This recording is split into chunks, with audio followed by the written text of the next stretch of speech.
ऐसा दिन आ गया है, आगे हमारा ओपीएस आएगा नहीं आएगा ये फैसला करने का दिन आ गया है। स्टीयरिंग कमेटी में बहुत चर्चा हुआ है, ये चर्चा में यही फैसला हुआ है, यही सही समय है। ये समय में हम इसको बाहर ओपीएस को नहीं लाया तो फिर जिंदगी में नहीं आएगा।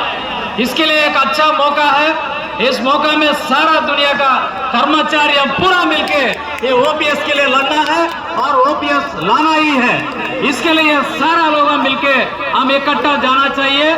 और इसमें 18 साल के बाद हमारे को पहले दिन से हम बोल रहे हैं ये एनपीएस हमारे लिए काम नहीं आता है, हमारे लिए ये नुकसान है और ये सारा लूटी है। हमारा कर्मचारियों का पैसा से ये देश में बड़ा लोगों को पैसा देने का एक चक्कर है ये एनपीएस, इसके सोड़ा कुछ भी नहीं है।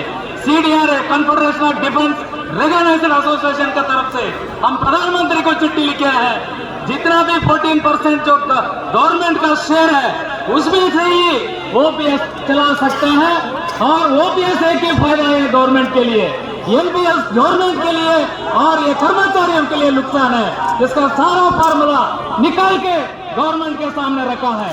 मगर वेरी सिंपली जब जेएफआरओपीएस मैदान पर आने के बाद फाइनेंस सेक्रेटरी के नेतृत्व में इन्होंने कमेटी डाल के उसमें कोई टाइम लिमिट नहीं है और उसमें ओपीएस के बारे में चर्चा नहीं है।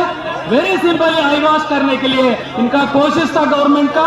ये गवर्नमेंट के सामने जरूर कहना चाहते हैं हम, ये ओपीएस हमारे लिए एक ही मार्ग होगा, ये ओपीएस जाना ही चाहिए। और इतना कर्मचारी देश के लिए 50 लाख करोड़ का रुपया इनकम रेवेन्यू जनरेट कर रहा है। इस लोगों के लिए 30-35 साल इस आपका कर्मचारियों के रूप में काम करके जीवन बीतने के लिए, खाना के लिए, आगे दवाई के लिए भीख मांगने का स्थिति आप लाया है, ये सही नहीं है। और इस दुनिया में ऐसा सिचुएशन नहीं आना चाहिए। ये कंपलसरी आपका जिम्मेदारी है। इसके लिए सुप्रीम कोर्ट से लेके सारा जगह में ये पुत्र बोला हुआ है, कर्मचारी देश के लिए सर्विस करता है। यह सारा कर्मचारी के लिए, उसका जीवन के लिए, उसका गारंटी देने के लिए गवर्नमेंट के लिए मजबूर बनता है। ये जब से ये गवर्नमेंट आया है तब से ये ओपीएस को हटा के एनपीएस को लाया है। और उसके अलावा ये जो भी हमारे लिए हक था ये सारा निकालने का काम लेबर कोड के नाम से, डिफरेंट नाम से हमारा सामने आ रहा है। इसको हम चैलेंज करना है और इससे लड़ना है और हम ओपीएस को वापस लाना ही लाना है। ये ओपीएस हमारे लिए एक ही काम बन सकता है। आगे हमारा सोशल लाइफ, सिक्योरिटी लाइफ रहने के लिए एक ही मार्ग है। एनपीएस से कुछ भी नहीं है, सिर्फ ये लूटी है और आगे कारपोरेटों के लिए ये पैसा देने वाला है। हम ये फार्मूला गवर्नमेंट के सामने रखा है। आपका जो शेयर है 14%, इससे हम ओपीएस कैसा चला सकते हैं हम बताते हैं। हमारे पास ये फार्मूला है, आप सही है तो हमारे पास चर्चा करिए।